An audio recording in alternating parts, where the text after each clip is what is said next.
We're here at the 49th annual Duryea Day Antique and Classic Car and Truck Show. My name is Kendra Cook. I'm Dan Olson. And we're here from the Boyertown Museum of Historic Vehicles. And the museum puts on this show every year. And fortunately, we had a great weather for it so far. It's a lot less hot than it's supposed to be. Kind of cool, yeah. Yep. No rain yet, even though it's a little overcast.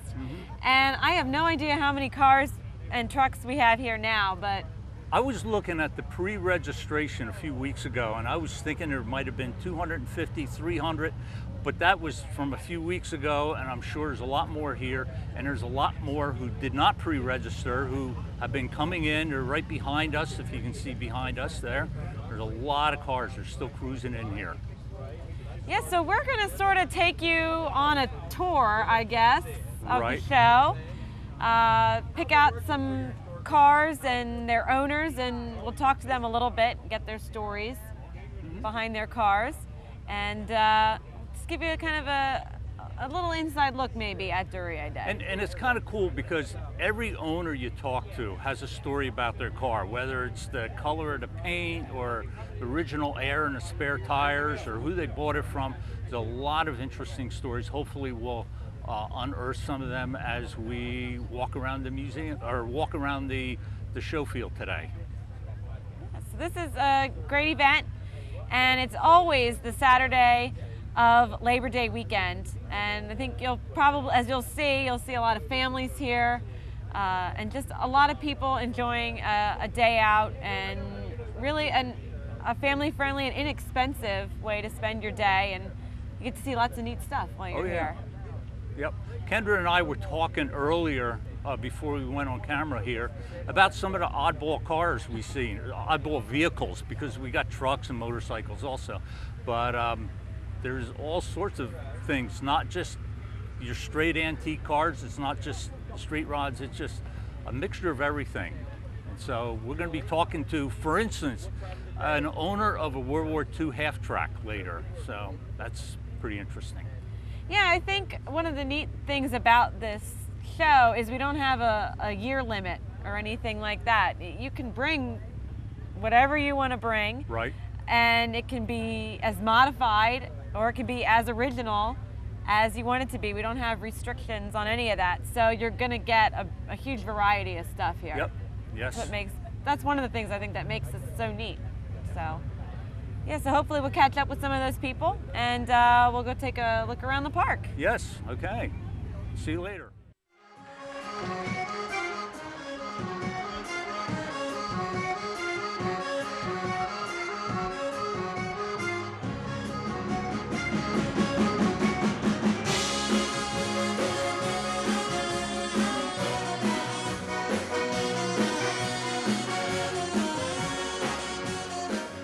Okay, I'm back here and I'm talking to Dan Berry here. He has a 1942 white, and I'll let him introduce himself a little better along with the vehicle. Hello, but I have to correct you. It's a 1943 white half-track.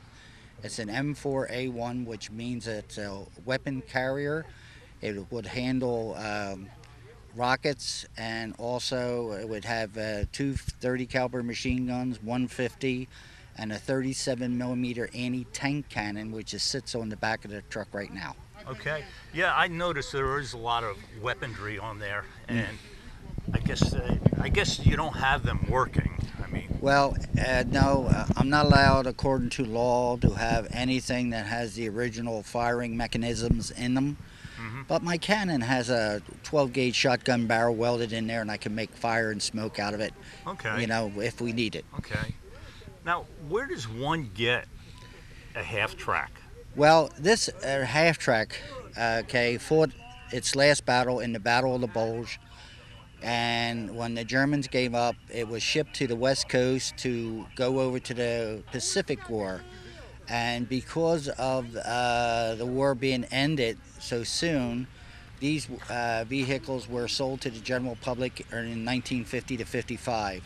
A gentleman by the name of Bob Shear bought this, took it to his farm in Danville. My name is Dan, so ironic.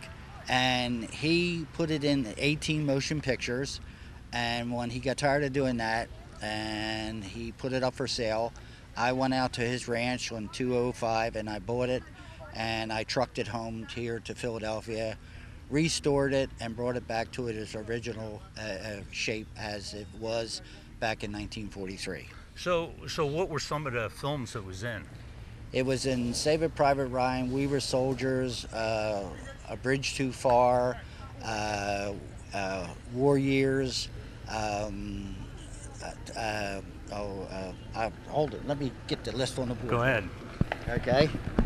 It's Saving Private Ryan, We Were Soldiers, DMZ Zone, Mulholland Drive, Midnight Clear, A Bridge Too Far, The Longest Day. They were the most of the pictures that our vehicle was in, and it was always on the beach in shots that we were driving away from whatever the action was. Right. Now, I understand that you might have been in one of those pictures. Yes. I was in the motion picture called Private Ryan, Saving Private Ryan, and I was on the beach as they were coming onto the beach, and the half track was rolling north on the beach to get away from the German fire at that particular time. Right. Okay. Now, driving this truck, now I'm sure you did not drive this from home today. No, I brought it on a rollback, which I have back behind me. It does 45 miles an hour, but the tracks are so priceless today, we don't drive it on concrete other than a parade, which we're only doing maybe 5 or 10 miles, you know, even a mile. And generally the speed on it is about 3 to 4 miles per hour. And so it really doesn't hurt the tracks in the back. Right. Okay. I was thinking more of the damage that the road would be inflicted to than the Well, tracks. no, because they're rubber, you can officially drive them on any highway in the United States. If they were a tank with cleats, you're not allowed to drive cleats on the ground. Okay, Dan, why is there a circle around the star? I understand it does have some significance. Yes, it does. Just before June the 6th, our vehicles were all painted with a circle around because the Germans knew that we had stars on our vehicles. So they would put stars on their vehicles so our airplanes would not shoot them. During that night on June the 5th, 4,200 men painted circles on every vehicle that was going to be taken on June the 6th to France. Wow. The circle is called the D-Day circle because if the airplane seen a circle around the star, they would not shoot that vehicle. And if it was just a star, they would attack it? If it was just a star, they would shoot German. it because they know it was a German, because the Germans didn't know about the circles at all because it was hush-hush, top secret, and it was never told to nobody till that day. How about that? On the 5th, so everybody was putting the circles around the stars just to accommodate that ruling so we wouldn't get caught short-handed, so to speak. Okay, world, now you know our top secret. Yeah, that's one of the secrets. Okay. Other than, the vehicle itself. This is kind of neat when I saw on the registration list that we were going to get a half track, because you don't see half tracks every day. Now, they're very far and few between. I belong to a military organization, MPA, and out of the 500 members, maybe about 20 of them have a half track. Okay. All right. Well, thank you very much. It's my pleasure, and I really enjoy your show. I look forward to it. All right. Thanks for coming. Yep. Bye. Okay, well, I'm here with Jay Christ, and he brought 2 trucks to the show today, both Divcos. Jay, thanks for coming. You're welcome. Glad to be here. Thank you. And why don't you tell us a little bit about maybe this first one, the earlier one, the 26? How much time do I have? Basically, this is the oldest Divco truck in the world that's in existence. It's one of the original 25 that were made in 1926, pardon me. And Divco started business in 1926. They made 25 trucks. They put them out to some local dairies for about 6 months, then brought them back in and made some revisions. This one, after the revisions were made, ended up in Ontario and was in Ontario and serving the milk in Ontario until '53. They traded it into the company, and the company kept it in the supply yard there at the factory for over 20 years. And then a man from Massachusetts who was a dealer bought it, and he was going to restore it. And in doing that, he wanted to use it as promotion because he was a Divco dealer. Well, he never did anything to it. And later on, a Divco owner from a dairy in New Hampshire bought it, and he restored it in the late '90s. And then he sold it to a friend of mine in Ohio, and I bought it from that friend about 2 years ago. So it is restored to almost the original condition, and we take it around to show it because it's, quote, the oldest Divco truck in the world. It's absolutely beautiful. And now, do you drive it? Did it get trailered here, or? These trucks only go about 25 mile an hour at the most, so we trailer it in an enclosed trailer, and for a couple reasons: protect it from vandalism, from the weather, and to get to where we want to go. Yeah. And so we just unload it, park it here, and then load it back up and take it back to my shop. It's really beautiful. Now, did Divco do a certain kind of delivery truck only? I think they specialize in the dairy or refrigerated? Well, they made it especially for the dairy business, but then later on, some laundries used it when they delivered to the home. There was actually 6 dump trucks made out of it, which were quite unusual, small dump trucks. And then bakery used it. But basically it was for the dairy. It was geared for the weight of the milk trucks, and the steering for turning short turns in streets and turning around and everything. And Divco became synonymous with home delivery milk, like Kleenex is with facial tissues. Sure. When somebody says home delivery, they basically think of Divco. Yeah. And now you brought another one, and that's a 29. And looking at the two together, it's amazing how different they look in just a few years. Well, I think they realized that this issue, which we'll call it a cab over type arrangement, you sit right over the engine and you have the heat on the inside. We were delivering milk, and you want milk to be cool. So with that heat, it melted the ice, and of course it kept the milk from freezing in the wintertime. But you have the hot pipe going to the radiator right beside your right leg, and that became a hazard too. So the noise, the heat, and the hazard, I think they decided the best thing was to eliminate that idea. So they remained with the tiller bar. Both of them are driven by tiller bar from, you can do it either side. The old one here, the 26, you can only drive right now from the left side. But it gave them the opportunity, if they served on the right side of the road or the left side, they could drive from that way and make it easier for serving. You didn't get up and down and you weren't in and out. Well, you couldn't get in these trucks anyhow because they didn't have a drop frame. But they would stand and drive from either direction. Yeah. So by eliminating the cab over arrangement, they put a hood on it, and they eliminated the front steering wheel, and everything was tiller bar on the 29 model. Now you've got business names painted on the sides. Is those the original businesses? Do you know, or they new? I don't. I bought, as you see these trucks, that's the way I bought them. Okay. This one here is painted just like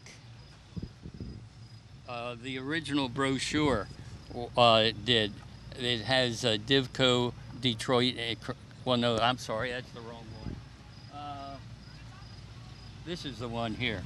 This one here says Divco home delivery and all that stuff. They copied it off of that brochure, which is the original brochure. And when they redid this truck, that's what they did. The other one, the 29, was in the Merritt family since 1939. And they had a farm, and they just used it to run around in the farm. And then the two boys, Ted and Doug, in, I think it was somewhere in the 60s, they would fix it up, just that they could drive it around a little bit. And then in the late 70s, decided to restore it. So they had it restored as you see it by, I think it was 79, 80. And so they have Merritt Brothers because of Doug and Ted, and then have on about grade A milk, and they also did some egg stuff. And it was in the family until just this year when they needed to sell the truck, and we worked out a deal, and I bought it from them to try and retain the 2 historic Divco trucks. Yeah. And keep it with my other stand and drive trucks that I have. Well, they're both absolutely beautiful, and we thank you for coming. We know you come here pretty faithfully, and you always have something neat to show us. So thank you for coming, and we hope you come back next year and see us. Well, we will, and I don't know what I'll be bringing. I might be bringing I have a 1919 Walker battery operated, the only one in existence of that age. And so I'm restoring that one. I might have that one ready next year. So Jay's got a lot of really neat stuff, so you always surprise us when you come and see us. So thank you, and thanks for talking to us. you're quite welcome. Okay, here we are again. I'm with Bill Walker. He has this Harley Davidson that's right behind us, and let him talk about it. And what year is it? What style or what model is it? It's a 1967 FLH Harley. Bought it brand spanking new. Haven't done anything to it. It's 100% original. Okay. The paint itself was not available in '67. And why would that be? Is it just one of those weird things that? If they shot the sheet metal for police bikes, Right. and they didn't fill all the orders, they had some sheet metal left over. They just put a black panel on the side, ship it out to the dealer, rather than repaint it. Okay. So that's what I got. So you got a black panel on here. The black panel with the white paint. Right, okay. I think that makes it interesting, makes it rather unique. You probably don't know how many there are like that. I'd like to find out how many there are. Okay. Probably very few. Okay. The civilian models. And you said it's all original. Yes. And I think you did tell me that there are some things you added or changed. The only thing I changed was the seat. Okay. It's a Sportster style seat. Okay. And I've had people say that's wrong. But if you go to Cycle World magazine Right. and look up what they did, there's a 67 with the seat. So it's an accessory then. it's an accessory. Factory accessory. Yeah. Yes. Okay. Right. All right. So you got to prove what you did and what you didn't do. Now, you also pointed out, you just opened this book here. You have a lot of documentation and paperwork and stuff from that, right? Yeah. I have the original bill of sale. Right. It cost me $22.95. Wow. Okay. I had a choice of a white one, a blue one, or a red one, and people say, Bill, you should have bought all 3 for $22.95. Right. But in '67, I was only making $5,000 a year. Well, I'm thinking $22.95 in '67. That's still pretty high for It's 6 months' pay. Yeah. Right. So, and you've had it ever since. What's your mileage on it now? 18,715 miles. There you go. Okay. That's roughly, right? No, I just read it off. I'm kidding. Yeah, I'm kidding. So, okay. And you ride it to shows, or you ride it around town, or just kind of take On it occasion. easy? Yeah. It's more like preservation now. Okay. Because it can only be 100% original once. Right. Right. if I restore Absolutely. it, Yes. What do you got? So, okay. All right. Well, thank you for bringing it. I appreciate you, pleasure. and good talking to you. Thanks for being on TV here.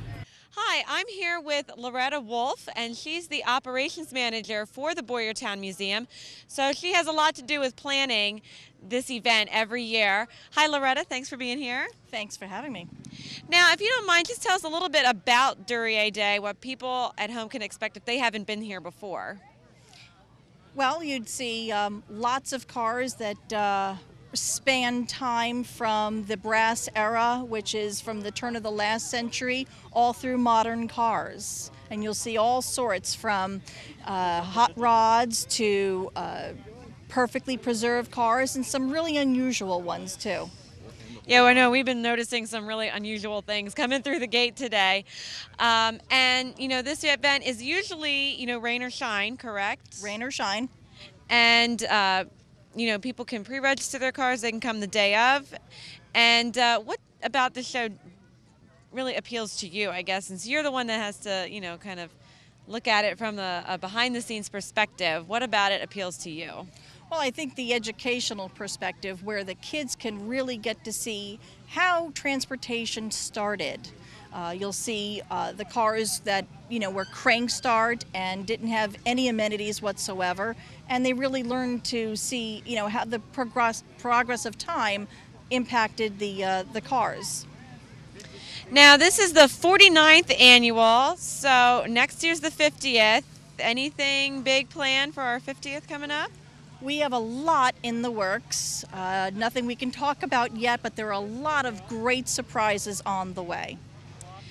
And do you have any idea how many vehicles we have here today? And it's about lunchtime or so. I don't, we have pre-registered, I know. Any idea about how many? At about 10:30. Now, we had about 235 cars that were pre-registered before the day even started. At about 10:30, we had at least 300 come through. And I just talked to the registration tent, and they're going a little nuts that they're running out of goodie bags, they're running out of supplies because they didn't expect such a big turnout. So that's good news for us and for everyone that came today. They get a lot of bang for their buck, for sure. What else is here besides cars and trucks and motorcycles? Well, there's a lot of delicious food and a big variety of it. And there's also some stuff for the kids. We have a trackless train that the kids can ride. There is also a lot of our community events where we have the Colebrookdale Railroad here, we have United Way, we have a bloodmobile, so if you're inclined to donate, feel free to come on in. They have walk-in appointments. We have a couple of live bands playing bluegrass and music from the 50s and the 60s and the 70s, and there's just a lot more that I can't even think of offhand. There's just so much. Yeah, I like what we're standing in front of right now is what we call Community Row, which I think is a really neat feature of our show. We invite other nonprofits, in the area to come. We've got, like you said, the Colebrookdale Railroad. I think the United Way is here. So I think that's neat to have, other groups that help out our area come, and you can visit them and see what they're up to as well. So I guess that's about all my questions. Anything else you want to tell our viewers at home about the show? Anything else I forgot to mention? Well, it's just an exciting day. Lot to see, lot to do, and a lot to cover. People think that, oh boy, I only have from 9 to 4 to see all that there is to see. It's a big park. And of course, the museum is open as well today. And you can get to the Boyertown Museum. We have a trolley that runs back and forth between the park and the museum all day, and there's stuff going on there too. And the museum is included with your admission to the park, and the trolley is free. So you're really getting a good value here.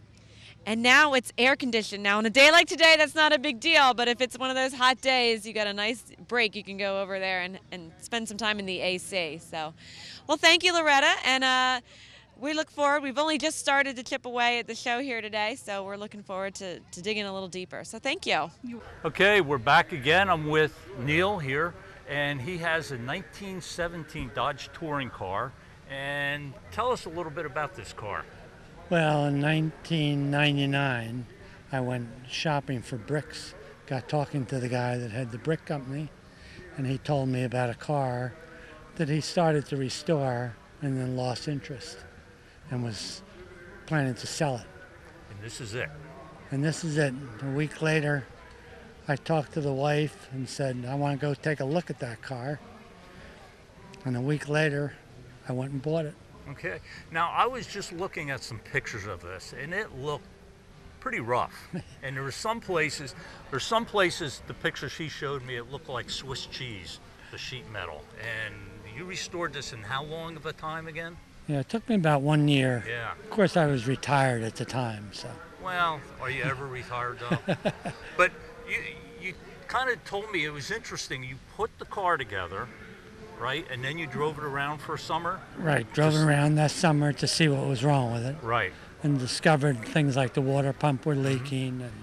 And then you took everything back apart and put it together the correct way. Restored the it whole and thing. Yeah. painted it and put it back together. And now it does have some original parts in this. correct? Yes, it's still the original seats. Original seats. Original seat covers, just the leather. Also the door panels are still the original door panels. So you're saying we have 97-year-old leather in the seats, Right. And it's still good. Right. So, and all the good. engine and drivetrain is all original. So now, do you drive it around a lot, or is it just the shows here and there? No, I just drive it. Okay. Put a lot of miles on, or just I've driven a it from Pennsylvania up to Livingston, New Jersey. Okay. I've driven it from haul. Pennsylvania over to Brick or Point Pleasant, Manasquan, New Jersey. Know where you are, the shore. Yeah. Okay. Well, thanks for bringing it. It's a beautiful car. You know, I've looked at this, glanced at it here and there, and we're going to have some more pictures taken of it. It's just a wonderful restoration. Thank you for bringing it. Thank you. Yep. All right. I'm here with someone I think a lot of you viewers at home will recognize. I'm here with Mike Unessa of Wheels in Motion. Hi, Mike. Hi, Kendra. How are you? Great. And Mike has been a faithful attendant at Duryea Day for a really long time, years. 1967. Longer than I thought, actually. My dad brought me in 1967, and I don't think I've missed a few years from now until then.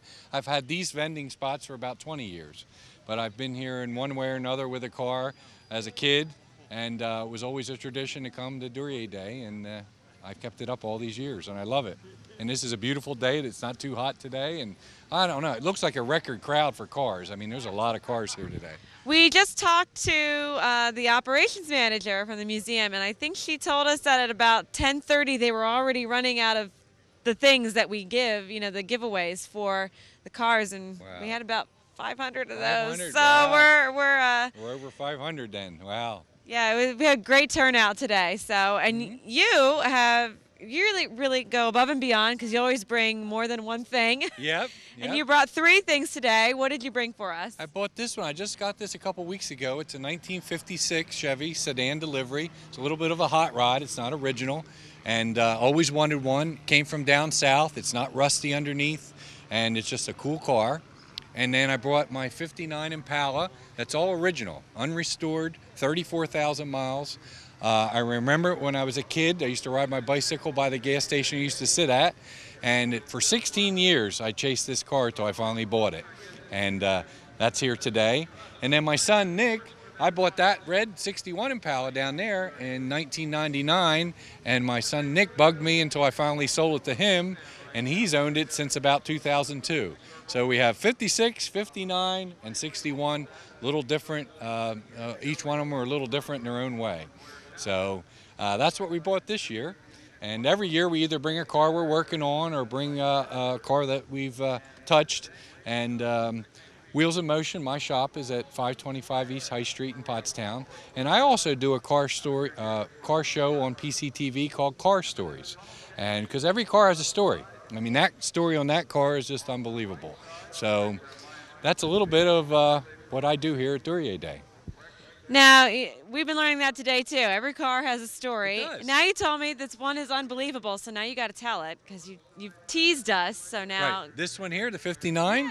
Like I said, it's a 59 Impala. I remember as a kid seeing it. And in 1999, a customer came in for state inspection with the same last name. And I said to him, hey, whatever happened to that old Chevy? And it was her brother. And she said, oh, that's still in the garage. So I went and looked at it, and I talked to the widow that still owned it, and they weren't ready to sell it yet. And then I talked to her in 2002, and I offered her some money. In 2010, we talked again, and sat there. Now it don't run. The tires are all flat. The transmission leaked all over the floor. Mice are just starting to get into it. And then finally in 2012, she sold it to me. And I didn't even realize it was as nice as it is. I mean, the chrome is beautiful. The paint's all original. Like I said, 34,000 miles. And the great story is it was sold new at the building that I'm in now, which was Kaiser Chevrolet. It was sold new in 1959 at Kaiser Chevrolet. So it like, you know, I didn't know that when I bought the car that I was going to wind up in the building it came from. So, and the paperwork, you can get a picture of it, all the paperwork, the bill of sale, the owner's cards, insurance cards, all from 1959 were in the trunk. and it's just one of a kind. I mean, you'll never see another one like it. The color is very unusual, and the condition's just remarkable for a, what, 55-year-old car. So that's the story. That's really neat. Like you said, it came back to the building it Yeah. not started, but sold from. That's sold really from neat. new, yep. And that is a neat color. I was thinking that is the original color. It's the original color called Cameo Coral, and I didn't know at the time it's a very rare color on an Impala Sport Coupe. And you don't, like I said, I've never seen another one. It's very unusual. So Now I think you told me when you first came in today, this blue one, this Nomad, is new to you, Yep. new to you. Yep. But yeah, It's you a- just got It's a that. sedan delivery. It's the rarest of the 55, 56, and 57 deliveries. They only made about 8,000 of them, I believe. And it's very hard to find one because the sedan delivery was a cheap truck. These cars were not considered a car, they were in the truck brochure. So people that bought them used them, like to the ground. They put 200, 500,000 miles on them and junked them. Where this one, I don't know what it was sold at new, but it has no heater, no radio, no lighter, so it must have been in a warm state. It was in Kentucky for about 30 years, and it was in in Florida for 4. But I don't know, it's interesting to find out the story. Was it a flower wagon, or was it somebody took care of it? And it's unusual for a sedan delivery. Like I said, they were used as trucks, and they ran them to the ground. In our town, Pottstown, the one story I can tell you is Coal Tobacco had a 57 sedan delivery, and they put like 200,000 miles on it. And a friend of mine still owns it today, and it was used to deliver cigarettes and candy back then. They were a light-duty truck for that type of business. So, but this one, like I said, has been modified, has a big block engine, 4-speed, so it's kind of a hot rod, but it still looks original. Yep. So that's that one. Yeah, I think it's neat to see the trucks. That's considered a truck Yep. because, like you said, they were meant to work. So Yep. the fact that they Survived. survived and they made it is kind Yep. of a testament to It's how unbelievable. sturdy they were. Yep. So now, last but not least, the Nick's car actually. Nick's Impala was in the Pottstown Mercury in 1999. I was looking at the time for a 61 Chevy for years, and I figured, well, we'll just go look at it. So I went and looked at it on a Saturday, and the guy wanted $7,500 for it, and I'll think about it, and I walked away. During that week, I sold my wife's car on a Wednesday, and I had the money, and I called him back up. I said, hey, do you have that 61? He goes, yeah, you're the only one that came to look at it, which is hard to believe that nobody else called on this car. And I said, you still want to sell it? Yep. So I wound up taking the profit from my wife's car and went over and bought the car in 1999. And I drove it for a few years. And like I said, I sold it to my son when he was 16, and he's 26. So he's owned it for 10 years. And 283 automatic, 60,000 original miles. It was repainted once. Other than that, that one's all original too. And not rusty either, considering it was a Pennsylvania car. Yeah, exactly. It's not real rusty at all. But so that's the 3 we bought today here to Duryea Day. And they're all 3 absolutely beautiful. Thank you. So thank you for bringing them, and thank you for always coming and supporting us. And Yep. you're a great friend of the museum, so thank you for coming. Thank you, Kendra. Since '67, that surprised me. I didn't know you. Yeah, I you've was been 8 coming years here. old, and my dad took me to Duryea Day. Originally was over side of Sugg Chevrolet. I think the new ambulance building was there. And of course, my dad looked at all the original Packards and stuff, and I'm looking at the hot rods. And then he kept bringing me year after year. And then in the later years, he would come with my sons and me, and he'd buy him a toy car or something, and they always remembered that. Yep. So long time here at Duryea Day. Do you think the show's gotten bigger the last couple years? Because Yes, it the seems car as count. though we keep Yep. growing and growing. So. Yeah, it's a good show. I always say it's a family show. Some car shows are frankly boring. You get there at 8 o'clock, the awards aren't till 5, where this show is 9 to 3, 9 to 4? 9 to 4 9 to 4. officially. Yep. And there's funnel cakes, there's music playing, there's things for the kids to do, there's a lot to look at the setting, the trees. It's just a neat show. If you wanted to bring your family or bring your kids, this is the one you want to come to. Thank you. All right. Thank you. And we can always count on you to be here. I'll always be and here. bring something nice to look at. I will. So, thank you. And no, you can't drive any, Kendra.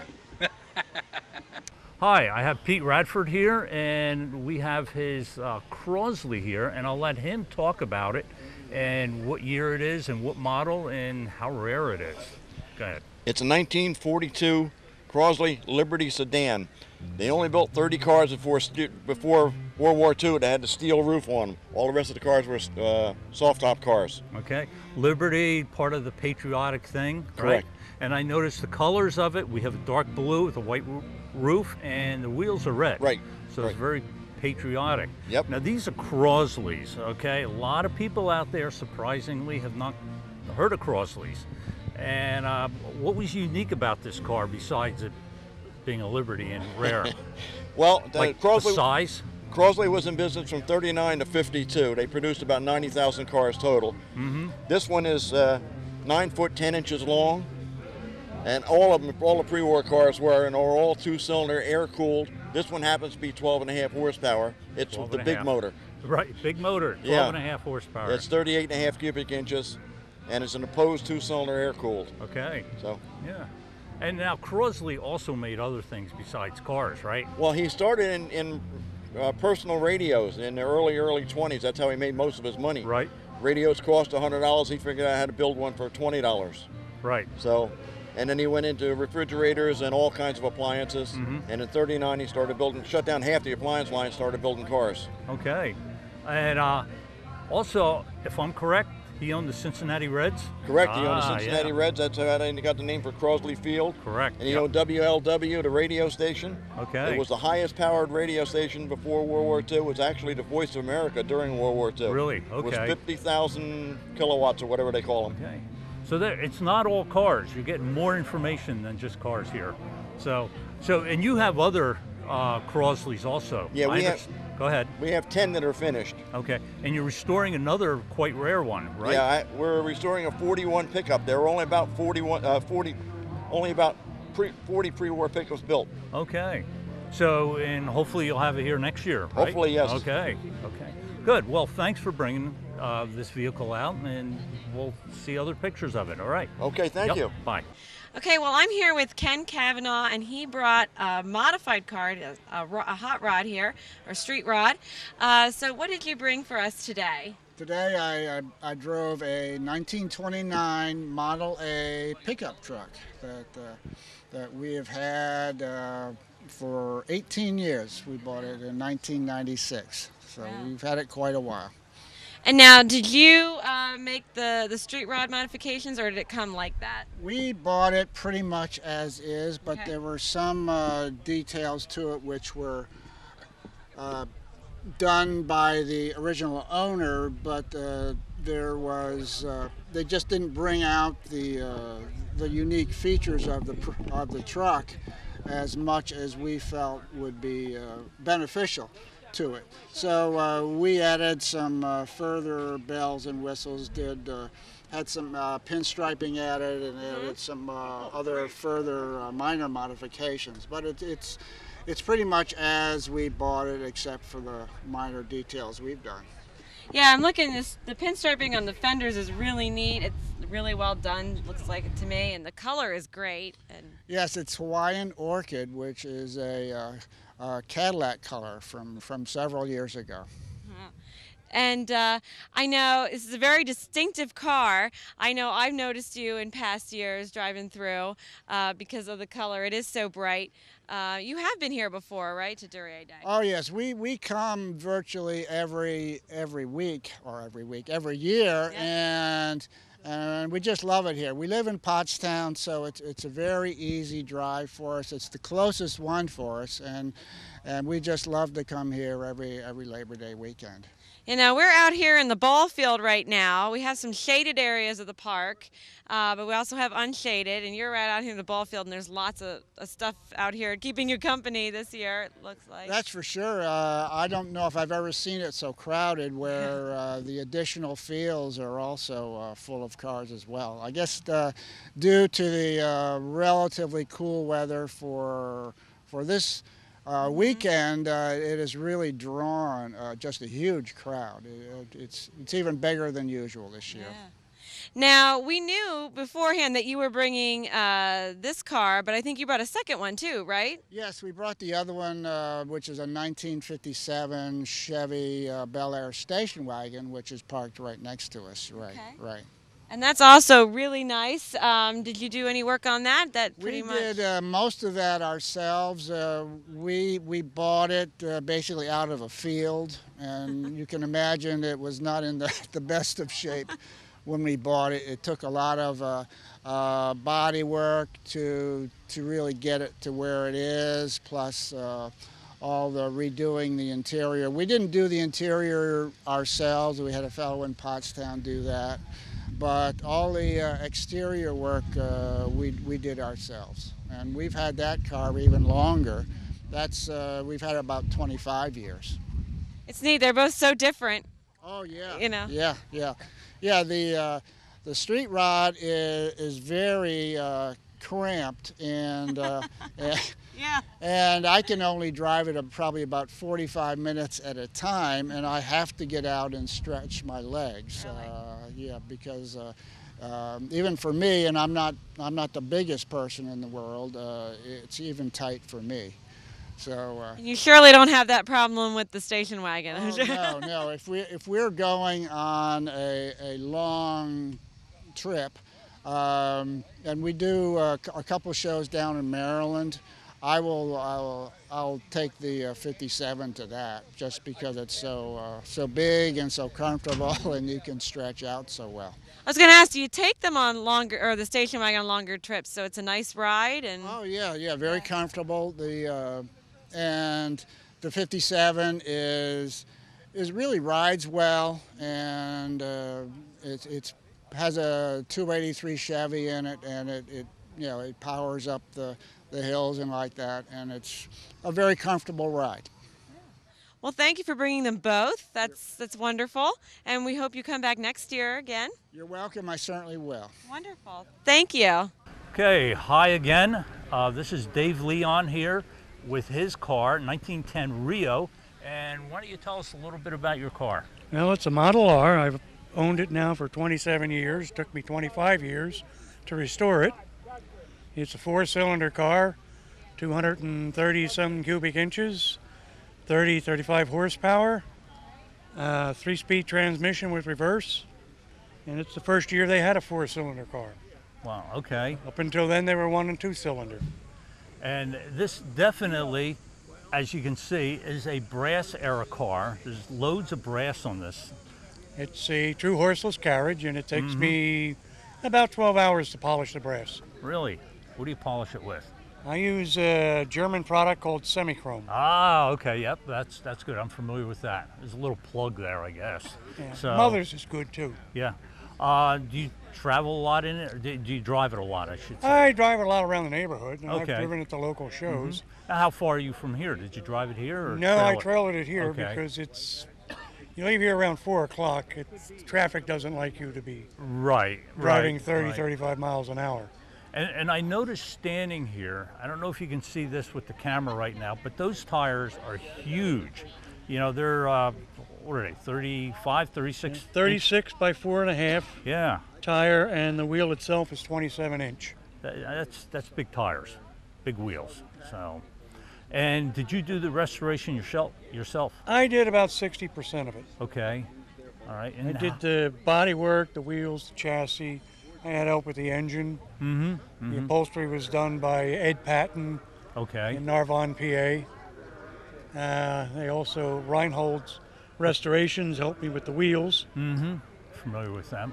And they made top bows for the top. How do you find pieces for something like this? I mean, there's not many 1910 Rios. You can't go down to the Napa store and get parts for this. No, you can't. Just hunting through flea markets, mostly Hershey is where I found most of the parts. Plus club members from the Rio Club. But that's part of the fun of it, am I right? Yeah. Just hunting and looking, and although they're getting harder and harder to find. Right. And I seem to be the go-to guy now that, because I've got quite a bit of parts. Really? Okay. Mostly mechanical. Some brass. Okay. A few brackets here and there, but if I've got more than one of it, I'm willing to part it for someone that's putting one together. We know of about 30 of these that are running today around the country. Okay. Same model and everything? Well, they made a Roadster and a Touring. But there's no record as to how many roadsters or how many touring cars they made. Right. There's one roadster up near Downingtown, another touring car about 10 miles from where I live in Glen Mills, and another one out in Pittsburgh. Okay. And there's another one I know of in New Jersey, and from there on you can Canada, Australia. All over the place. All over the place. Okay, well, it's a really great car. It's a great addition to Duryea Day, I believe.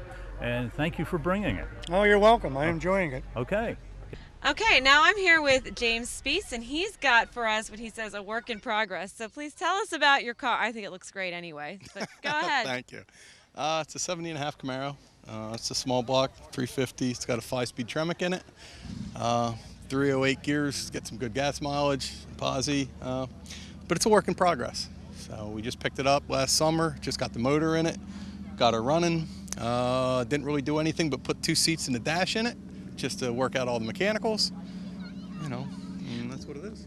Was this a car you've always kind of had your eye on or been looking for one, or? I've always liked the second generation Camaro. I used to think I wanted the first generation until I sat in one. The seats are so little and stiff. With these, they're a lot more plush.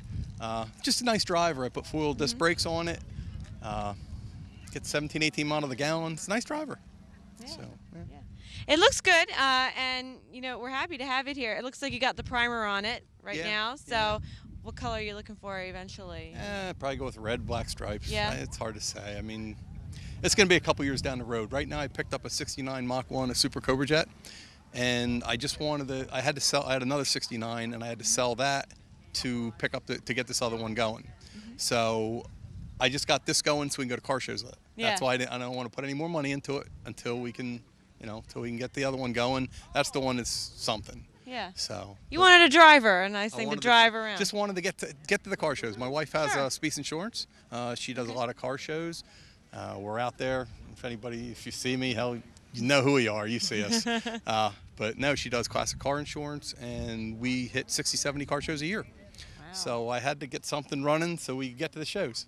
And you had to get the second generation for the comfortable seats if you're going to go to all these car shows, right? So have you been here before? I don't know if I've seen you here before. Or not. Yeah, we've come just about every year here. Okay, great. Well, thank you for coming. Thanks for sharing your car with us. We hope you bring it back, and we can keep seeing it progress. Well, I don't know if this one will be back, but I'll be back with something. Well, then surprise us. That'd be awesome. We'd love it. So, yeah, come back again and bring this or bring something else. That's awesome. Either way. Thank you very much. Thank you. Okay. Hi, we're back again. I have Phil here with his Ferrari, and you don't see many Ferraris around. So as far as I know, this is the only one in the show. As far as I know, too. We walked around and took a look, but as far as I know, it's the only Ferrari here today. So Phil, why don't you tell us a little bit about the car, the year, to make? Sure. It's a 1987 Testarossa Ferrari, and the reason it got the name Testarossa was when Enzo was testing out cars, they painted the heads red on the engine. And so it stuck with it, and the heads are still red on the engine, and it's called a Testarossa, red head, and that's where it is, 1987. This one has about 13,000 miles on it. It's a great car. Okay. Now, have you repainted it, or is it original, or what's? Everything on the car is original. Okay. Even the tires are still original. Original air, maybe. Probably the original air from Italy. Wow, real Italian air. It has had all the services done. I bought it from people that work for Ferrari. Right. And so the major service is done, and candidly, you could buy a used car for what a major service costs. Okay. Is part of that just because of the high price of getting it serviced, or when you service these, you have to take apart half the car just to change one spark plug? Pretty much. A major service means they take the entire engine, transmission, exhaust system. Everything comes out, drops down on the floor. They work on it on the floor and then take it back up and put it back in the car. Wow. And everything is duplicated because it's a 12-cylinder. There's 2 distributors and 2 radiators and 2 fans, and everything is duplicated. Excuse me. Okay. And do you use it a lot? I mean, is it high mileage or low? No, this as I said, only has about 13,000 miles on it. Pardon me. It goes out generally on weekends to shows. Otherwise, it stays in the garage and is pampered. Okay. Now I know you haven't tested the high speed range on it, but what would these cars do if you wanted to really open up? It's rated at 187 miles an hour. 187. Yeah. Okay. 420 horsepower, 187 miles an hour. That's pretty awesome. Yeah, it's a Pretty great car. awesome. Yeah. Really Okay. good car. Well, thanks for bringing it, Phil. You're welcome. Thank Yep. you very much. Okay, well, everything I've shown you so far I think has been American made, but we don't just have American stuff here. We do have some foreign vehicles here, and I'm here with Andrew Claus. Just like Santa on that. You know, I already asked him, how do you pronounce your name, and that was 2 minutes ago, and I messed it up anyway. Thanks for being here, and you brought with you today A 1967 P1800S Volvo. All right. Perfect. And you're also tripping me up because this isn't what you were going to bring. If you don't mind me asking, why did you change at the last minute? The car that we were supposed to bring was a 1967 Volvo also, but a 210 Duet station wagon, which is a rare car in this country. And about a third of the way here, it started overheating. So we turned around and went home and got the alternate car. But everyone's safe and Yep. okay, good. That's Engine's what matters. fine, it just All right. didn't want to make it. It was bashful. It was camera shy. It didn't want to be on film today, maybe. But you had a backup, so that's great. And what can you tell me about this car? This car came from the Reading area. I actually traded it 30 years ago for another Volvo. And for years I raced this car in autocross with the SCCA. And about 12, 15 years ago I decided to retire it from racing and had it restored. So now is it restored to what it would have looked like, or did you modify it any bit? The suspension's been modified, the engine's upgraded. It's more user-friendly. Okay. So It's a neat little car. It looks great here. I know it wasn't today's first choice, but that's fine. And have you been here before to Duryea? Yes, we've been coming here for over 20 years. Oh, wow. The other car that I was supposed to bring originally was found here at the auto flea market area. Wow. So Yeah, we do have a car corral here. You can people can bring their cars and sell them, and it looks like you had some success at that at least. Yes. That's great. That would have been so neat to have it come back. But this is very neat. We're so glad to have this. And let's see, anything else I forgot to ask you about this car that maybe... No, the reason I ended up buying this car, though, is when I was a child, there was a TV show called The Saint with Simon Templar on it. And I said to my mother, I said, I want one of those, and I'll have one of those one of these days. And 30 years ago, I bought this, and now I have this, and that's where it is. Perfect. Thank Yeah, you. it was all meant to be. So. Yeah. Well, thank you for coming, and thank you for bringing a car, even though you had a bit of a trial getting here. We appreciate it. Thank you. Thank you. Okay, I have Cliff here, and we're with his Triumph. And Cliff, why don't you tell us about your Triumph? This car, I'm the second owner of this car, and we've owned it about 14 years.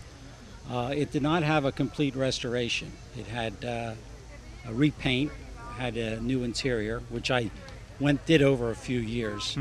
And it's original engine, original transmission. It's what I would consider a driver. It's not a show car. Okay. And we drove it down this morning. It was a nice, cool ride. So if it's a driver, how many miles per year do you put on? Probably 2,000 Okay. at the It's most. It's a lot, yep. Depending on the activity.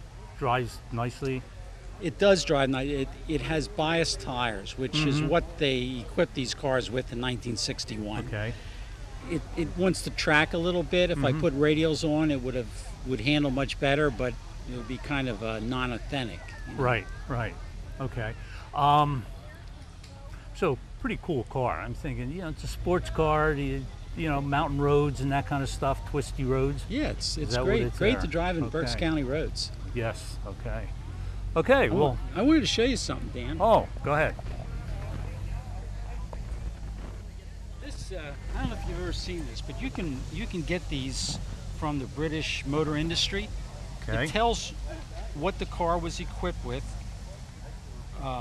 when it was built, its serial number, engine number, and you can see here that this was equipped with white wall tires, tonneau cover, adjustable steering column, occasional rear seat. That's that little dinky seat in the back. That's why it's occasional. Very occasional, yeah, for midgets maybe. Right. And the hood stick cover. And that's exactly what this car has in it today. 1961. Even tells you how it was shipped here on the Helga Ordendorf. Yeah. So. Yeah. Okay. So that's kind of interesting. Okay. Well, thanks for bringing the car, and appreciate it. Yep. And now I'm here with Lester Manwiller and his 65 Corvair. And what can you tell me about your car? Well, 65 Corvair Monza. Okay. There were about 88,000 built. I bought this several years ago. It was sitting under a pine tree in West Lawn, and it took me weeks to get the pine needles out of the car. To be honest with you, it had to be completely redone. And when I redid it, I did it for a driver, for fun. Okay. Okay. She travels good. The 65 was a transition year because 65 they have independent suspension on all four wheels, and the design was completely different. And originally Chevrolet built the Corvair to try to compete with the imported models, mainly the VW and the Porsche 911. And they sure didn't, in the beginning, they didn't, shall we say, think it through because they had a lot of problems with the older cars. Yeah. They had rollovers and everything else. But in 65, they changed everything, and it's a good car to drive. Yeah. It handles good, and they made it in a 3-speed, a 4-speed, or an automatic. Well, I got the 4-speed. So now you say it's a driver, so you drive it. Any idea about how many miles you put on it per year? Or? Not really. I didn't do it as a show car for AACA class. Sure. I did it as a driving for tours and just to have fun. Yep. To have fun. Exactly. So it drove here today. Oh yeah, definitely. Great, great. And isn't it funny how you find cars in those situations? You know, just rotting away. We say barn finds a lot. You had a pine tree find. I had a pine tree find. Yes. Yes. So now, did the owner? They just didn't bother with it, or? No, they bought it with the intention, I guess, of fixing it up and giving it to their son. Yeah. But there it's at. Yeah. So. Not too many projects, not enough time. Sounds like it. Yeah, yeah. Or the kid wasn't interested. I don't know. But you were, so now it's interested, yours. yeah. It's great. And now, have you brought this to Duryea Day before? Oh yeah, quite a few years. Okay. So you're a regular here. Yes. We're glad for that. And we hope you come again next year and bring it back. What did I forget to ask you about this car that our viewers should know about? Oh. I don't know. I like the car. I like the way it drives. Yeah. That's what matters, right? That's it's fun and it works for you, and that's perfect. Yeah, And because it's a tomorrow nice looking car. I'm going to a show in Slatington with it. Oh, wow. And then on Monday I'm going to Kaufman's Chicken Ranch to another show. Perfect. See? You got your whole Labor Day weekend planned out. Oh yeah. That's great. Well, thank you. You're welcome. And thanks for talking to us about this great car. Okay. I have Wayne Tuck here, and he has 1952 Hudson, and he brought it all the way from Hillsborough, New Jersey, which is my stomping grounds, by the way, when I was way younger. But anyway, tell us about your Hudson, Wayne. Well, this is a 1952 Hudson Hornet. Probably the thing that the Hornet is best known for is its record in the NASCAR circuit. Oh yeah. It dominated NASCAR between 1951 and 1954. Right. This particular year, 1952, it won 44 out of the 48 NASCAR races. Can you imagine the screaming that would go on today if a car dominated like that? Well, there are some dominance Yeah. there, but it's a little more spread out. Right, it is. It was the most famous one was lettered up, said the the fabulous Hudson Hornet. Marshall Teague really racked up quite a record. The unique thing about this car is it was the first what they called a step down. Most cars, the floor of the car was above the frame. But in 1948, when they introduced this body style, they had the frame towards the outside and the floor went down inside, which gave the car a very low profile. Correct. If you look at it next to a 1950 Mercury, for example, that car is 6 or 8 inches higher. Right. So it was better maneuvering and handling. The low center of gravity gave it a real advantage on the race course because they handled so well and handled the turns. It also was famous for the power that it had. This is a twin H engine in this car, and the twin H power would outpower all the V8s and everything else. It's amazing for a 308 cubic inch 6-cylinder engine, the kind of power with the twin carburetors that it put out. Right. But this car was a show car. In 1995, it got a senior national first place prize because it was finished, it was perfect. But since then, I've made the car into a driver. All right. And the car is driven, well, I drove it over 13,000 miles on national AACA tours over the last 2 years. I mean, how far is it from your home to here? You drove it today, right? Oh, that's just a short little jump. Well, it's a lot further than most cars here drove today. Well, my wife makes the comment whenever we're on one of these long trips on the way back from Ohio, she'll sit back and say, "This is just like riding in a new car." How about that? Of course, you don't have air conditioning and power brakes, so... But the highway speeds, everything handles okay. You can run this thing at 70, 75 miles an hour down the highway all day. It runs like a new car. Okay, good. Well, thank you for bringing it, and fabulous car, like the fabulous Hudson Hornet. Well, thanks for taking a look at it. I'm proud of it, but I really enjoy it. All right, thank you.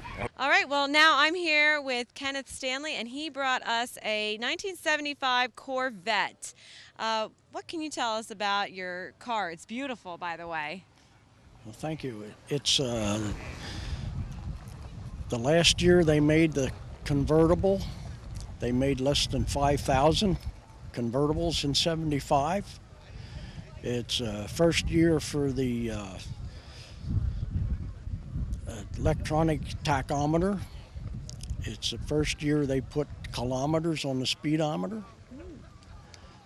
And it's such a nice driving car. I just love it. Yeah. Yeah.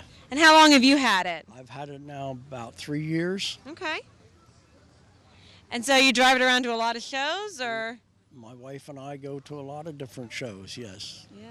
Have you been here before? Yes, many times. Yeah. And let's see. Now you had it for 2 or 3 years, you said.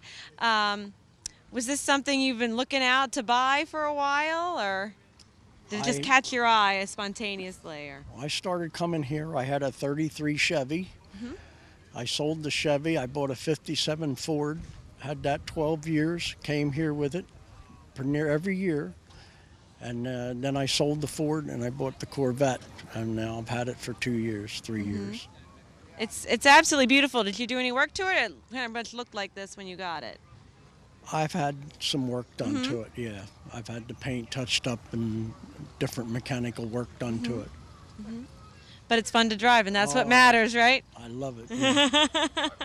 Put a lot of miles on it every year? Or? Oh, maybe 5,000. Yeah. It looks like it's fun to drive, I can tell you that. It's 4-speed, standard shift. So not everybody can drive that these days. That's true. Cars are going to drive themselves soon. Well, thanks for bringing it. It's great. It looks great out here with a bunch of other sports cars out here too. And thanks for talking to us. Tell us about your car. Thank you. It's great. Thank you. Have a great day. Okay, I have Richard Gaiman here, and he has a 1969 Camaro. And Richard, tell us some about your Camaro here. Oh, it's a 350. It's an SS, and I had it all redone the outside. It had rust as usual when it's so old, and had the whole outside redone. It's in running shape. I'm the third owner, and I don't know. I enjoy having it to drive around. Now, it has a 350. It's not a big block. No. Does it? It still like really moves, right? Yeah. Okay. The 350, well, it's a light. The Camara's a light car, so yeah, and it's a 4-speed. So if you push it down, it goes. Okay. Fill me in on a couple things. Now, this is an SS, right? Yeah. Okay. Now, I noticed the air extractors on the hood. Yeah. Is that part of the SS? Well, that was on anyhow from new, as far as I know. Mm-hmm. And they're just Decorations? Yeah, decorations. Okay. Nothing Okay. for. And I like the wheels on this too. Well, is that something I don't you think added? they were original. No, they No. were on when I got it. Okay. Mhm. So the original guy must have put them on because I had the spare is a regular, blue rim, and I got 1 or 2 other rims at home that are like it would be Right. just a custom wheel. So he must have put these Keystone Max on. Mm-hmm. Yeah, I just like that style. Of Yeah, it's a wheel, nice so. wheel, but it was on, as I say. He Right. must have put them on. Okay. So do you drive this a lot, or No, just not too come much. to shows Just take here it and out there? a couple of times. Just make sure you get it at Duryea Day. Yeah, That's the Duryea Day, primary yeah, thing, that's a so- primary Oh, thing. yeah. So, okay. Well, thanks the for last- bringing. Thanks for You're bringing welcome, it, yeah. And, great to see this car All here. right, okay, thank you. All right. All right, I think we've talked to a small fraction of the people here today, but we talked to a lot. didn't We did talk to a lot. And what are we sitting in now? We are sitting in a 1910 Picard, and it's from Pollock Restoration. Actually, has it on display, but we are just tuckered, and that's why we're sitting now, worn out. That's right, we needed a cushiony seat, and Pollock's was nice enough to let us use this one. Yes, and again, I believe this car is one of one, and it's owned by a Mr. Picard also. A little bit of trivial history for you. Wow. So you get nice look at the engine there. Our viewers at home Yep. get to see the engine in front. And So while we're sitting here, you can't see it, but on the other end of the camera is the cars. They're starting to leave, or they're going to our teeter-totter to compete in that. And we're just, we're done. the day's winding down, and we've wound down. Yeah. Yep, I'm done. I'm ready to go tired. home. Nap time. And fortunately, the weather held out for us all day. It was a great day, and I just heard right before we got here into this car, I think they had 680 cars today. Wow. That's And last probably year the we most. had 580, I think. So That's probably the most. yeah, I think So, that's a record, okay. definitely. So it was a great year. Absolutely. Hopefully we do this again next year. Yes. on the 50th. This was fun doing this show, by the way. And thank you for watching. And You'll be that's it. you'll be seeing us again soon. Okay. All right. Thanks for joining us. Bye.